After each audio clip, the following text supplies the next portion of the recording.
침공을 당했습니다.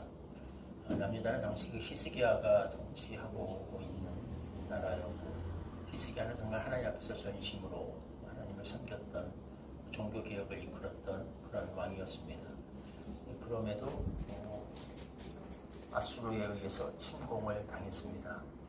라기스 성까지 함락이 되었고, 이제 예루살렘에 적게 사자가 와서 항복을 권유하고 또 하나님을 모독하는 백성들을 겁박하는 그런 지경에까지 이르게 되었습니다.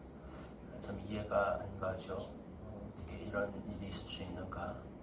그래서 이 랍사게는 이제 이걸 가지고서 지금까지 있었던 모든 일을 가지고서 히스기야와 또 그 대신들과 백성들에게 이야기를 합니다. 지금 세상이 어떻게 돌아가는지를 보라. 아수르의 그 공격을 누가 막아낸 적이 있느냐, 어느 민족이, 어느 왕이 막아낸 적이 있고, 어느 신이 이들을 구원해낸 적이 있느냐라고 이제 이야기를 합니다. 굉장히 그러면서 설득력 있게 들리는 말로 이스라엘에게, 유다에게 항복을 종용하죠. 일단 우리는 오늘 본문이 보면 참 결론부터 말하자면 오늘 본문은 우리가 이 시대에 살아도 얼마나 그 분별력이 참 필요한가. 우리의 신앙이라고 하는 것이 얼마나 우리가 눈에 보이는 것에 휘둘리지 않는 어떤 영적 분별, 그 뒤에 넘어 있는 실체를 믿는 믿음, 어떤 통찰, 이런 것이 필요한가라는 것을 깨닫게 됩니다. 어떻게 보면 믿음은 되게 단순해요. 하나님 믿고 사는 거잖아요. 근데 또 어떻게 보면 믿음은 그렇게 단순하지 않습니다. 눈에 보이는 것과 다른 그 뒤에 있는 우리는 현실을 꿰뚫어 볼 수 있어야 이제 영적 통찰에 기반해야 되기 때문이죠. 그래서 믿음은 단순성이 있고 굉장히 복잡성이 있습니다. 믿음은 어린아이처럼 단순하게 의심하지 않고 믿는 측면이 있다면, 또 하나는 굉장히 우리가 사리 분별력을 가지고서 통찰하고 꿰뚫어보고 통찰해보고 그 뒤에 있는 진짜 하나님의 뜻을 캐치하고 그것을 믿을 수 있는 이런 분별력도 필요하다. 이 두 가지가 다 요구된다는 거죠. 오늘 이 사건을 통해서 우리는 믿음에 있어서 영적인 통찰이라고 하는 게 얼마나 중요한가. 신앙은 그것이 요구된다라는 것을 알게 됩니다. 사실은 현실만 놓고 보면 랍사게가 하는 말이 다 맞거든요. 팩트잖아요. 어느 민족도 아수르의 그 진군을 막아내지 못했습니다. 북이스라엘도 망했어요. 북이스라엘도 열심히 하나님 믿는 것 같았지만 어쨌든 하나님의 백성이잖아요. 북이스라엘도.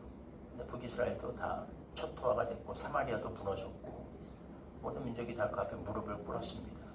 어느 누가 아수르 앞에 그걸 건져낸 적이 없습니다. 아수르가 와서 말을 랍사게와 하는데도 반박할 말이 하나도 없죠.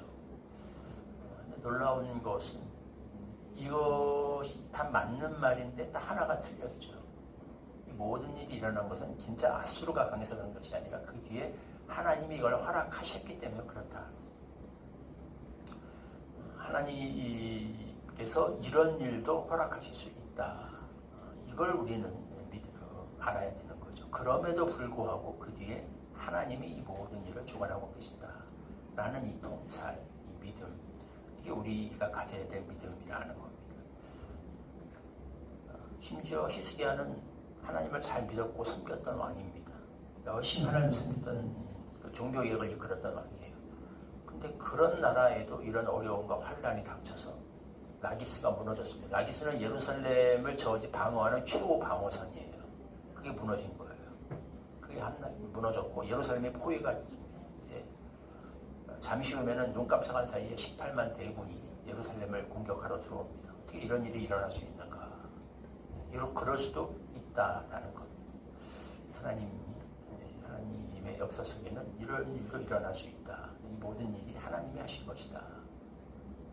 먼저 히스기야는 성왕이 맞지만 그동안 북이스라엘이나 남유다 전체적으로 이 민족이 하나님의 연단이 필요한 때였습니다. 그들의 그 죄와 우상 숭배와 그 선조들이 저질렀던 수많은 죄악들, 하나님이 지금 새롭게 연단하고 정화시키는 과정에서 북이스라엘도 멸망하는 일이 일어났고 남유다도 국가가 전체적으로 이런 위기에 처하는 일이 일어났죠.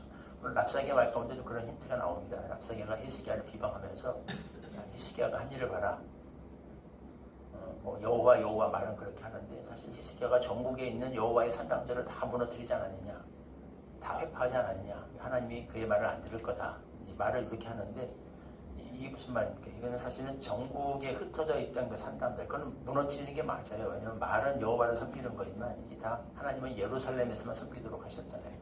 하나님이 정하신 법도대로 하지 않고 자기들 멋대로 자기 마음에 드는 방식대로 하나님을 섬겼던 게 이게 산당이거든요.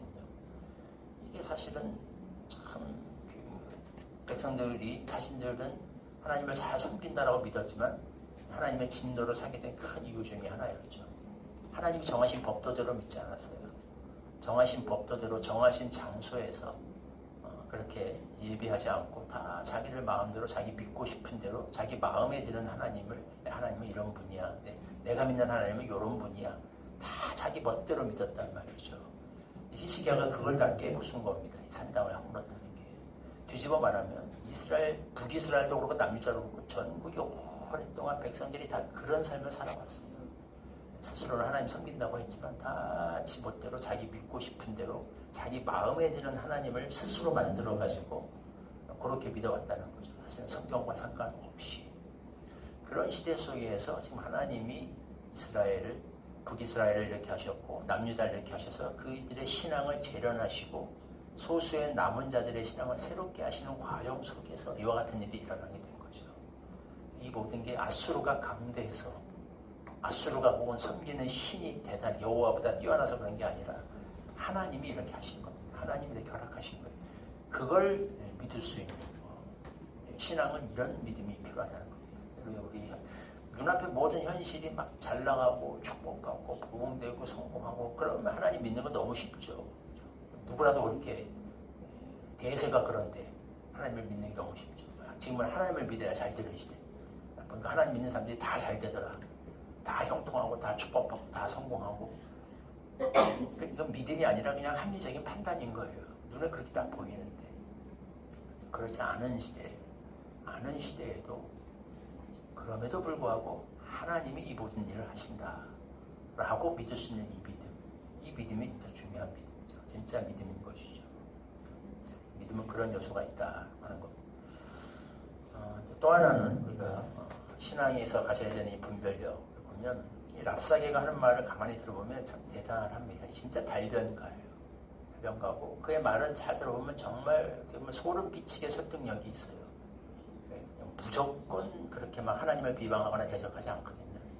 그 속에 교묘하게 하나님의 말씀을 갖다 섞습니다. 랍사게 말이 다 틀린 게 아니에요. 맞는 말이 중간중간에 다 들어있어요. 너희가 뭐 애굽을 믿느냐? 애굽은 상한 갈등이와 지팡이 같은 거다. 이제 애굽이 유다를 좀 도와주는 우방국이었던 거죠. 네가 애굽을 믿고 이렇게 버티는 모양인데 애굽은 상한 갈등이었고 지팡이와 같다. 되게 소름 끼치죠. 왜냐하면 이 말은 맞는 말이거든요. 하나님이 늘 하셨던 말이에요.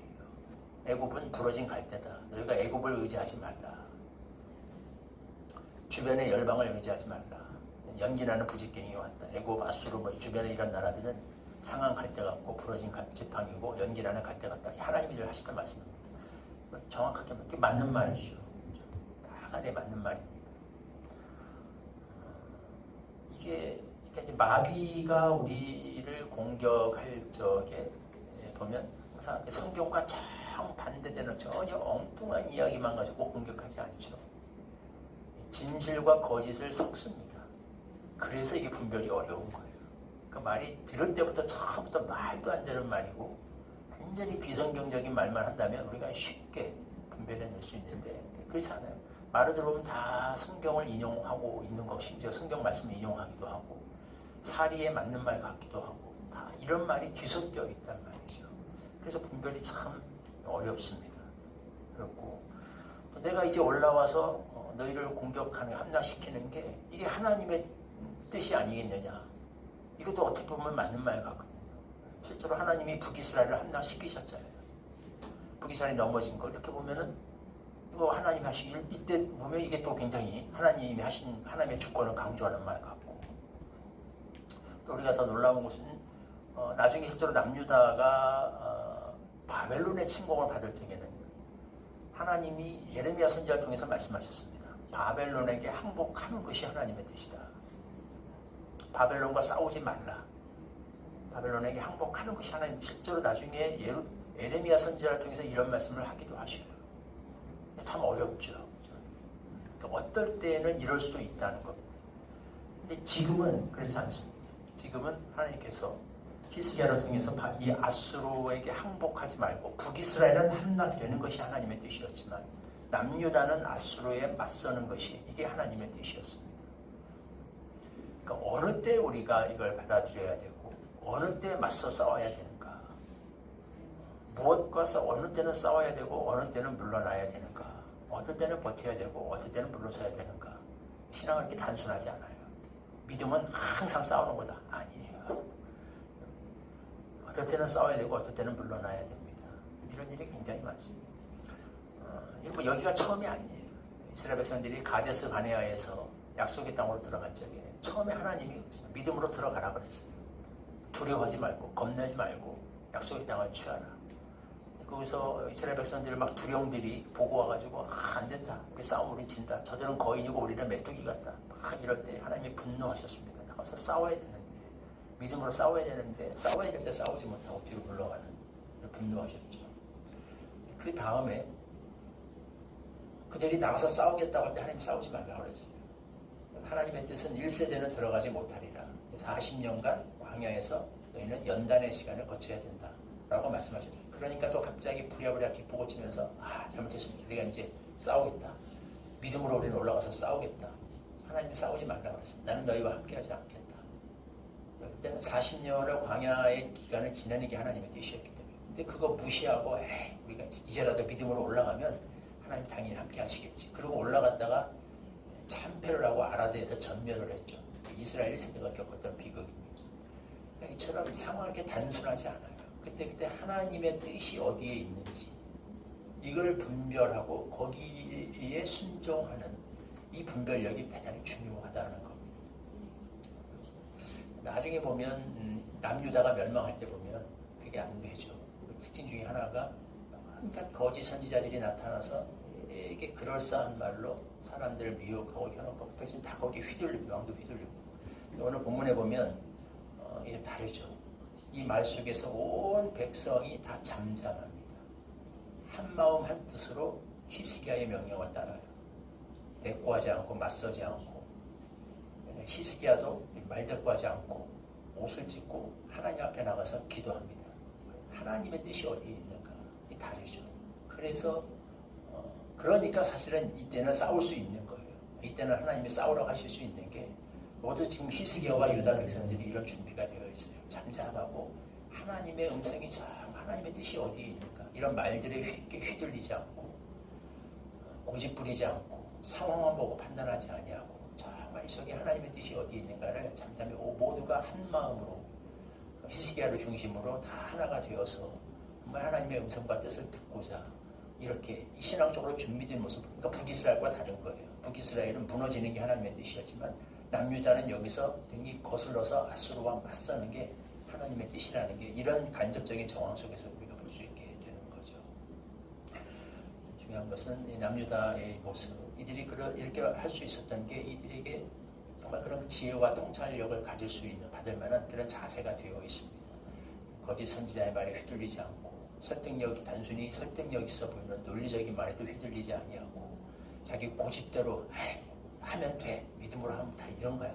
이렇게 경솔하게 판단하지 아니하고 정말 하나님의 뜻이 이 시대 속에 지금 이 상황 속에서 하나님의 뜻이 무엇인가를 깊이 집중하고 기도할 수 있는 이런 자세. 그 속에서 이들은 지혜와 통찰을 얻을 수 있었고 북이스라엘은 아수르 앞에 굴복하는 것이 하나님의 뜻이었지만 지금은 아수르가 대세처럼 보이는 이 속에서도 굴복하지 아니하고 맞서는 것이 거기에 하나님의 뜻이 있다는 것을 캐치할 수 있었습니다. 그래서 믿음으로 승리할 수 있었죠. 신앙은 이런 면이 있습니다. 신앙은 어린애처럼 단순하게 하나님의 뜻을 의심하지 않고 믿는 것도 있지만 그러나 이거는 결코 무지몽매한 맹목적인 믿음은 아니에요. 그래서 정말 하나님의 뜻이 무엇이고 하나님이 무엇을 원하시고 계시고 왜 이런 일들이 생기는가를 깊이 생각하고 묵상하고 조용히 잠잠히 하나님의 뜻에 귀를 기울이며 지혜와 통찰을 구할 줄 아는 이게 성숙한 또 믿음의 모습이기도 합니다. 우리에게 이런 은혜를 주셔서 우리가 의심하지 않고 전폭적으로 하나님을 신뢰하게, 그러나 깊은 정말 통찰과 어떤 지혜에 기반한 이런 성숙한 믿음을 가지고 분별할 줄 아는, 시대를 분별할 줄 알고, 우리가 싸워야 될 싸움이 어떤 싸움인지, 싸워야 될 때와 물러날 때를 알고, 우리가 진짜 싸워야 될 원수가 누군지를 분별해야 될 줄 아는, 그럴싸하게 들리는, 심지어 성경적인 것처럼 들리는 말 속에서도 우리가 거짓과 참을 분별해낼 줄 아는 그런 성숙한 믿음을 가진 성도들이 되었으면 좋겠습니다. 우리에게 그런 은혜를 허락해 주시기를 기도합니다. 21절 말씀, 22절 말씀을 같이 한번 읽겠습니다. 시작. 그러나 그들이 잠잠하여 한 말도 대답하지 아니하였으니 이는 왕이 그들에게 명령하여 대답하지 말라 하였음이었더라.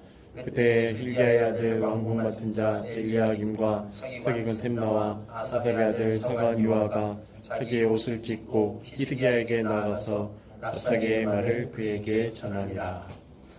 하나님, 믿음은 의심하지 않고 어린아이처럼 단순하게 하나님을 믿는 것입니다. 신뢰하는 것입니다.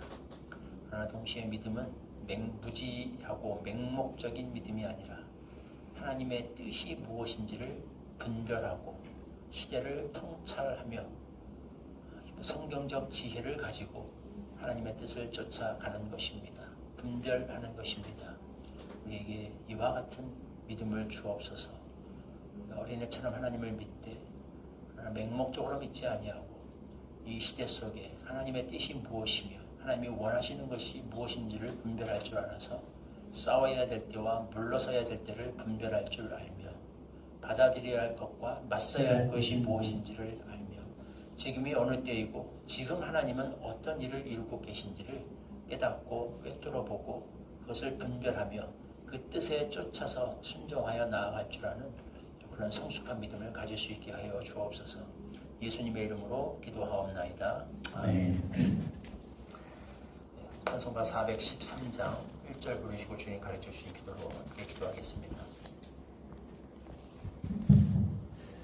내 평생